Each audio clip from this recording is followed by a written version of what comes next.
wanna make this?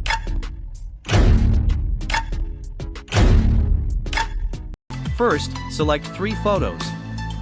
Then, use the duplicate option to make a copy of each photo.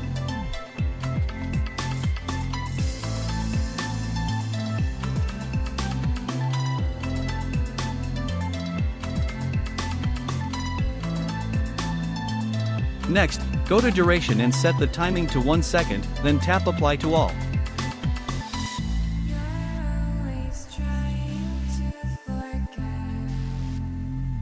After that, open the filter option and go to adjust. Finally, set the saturation of each photo to 0.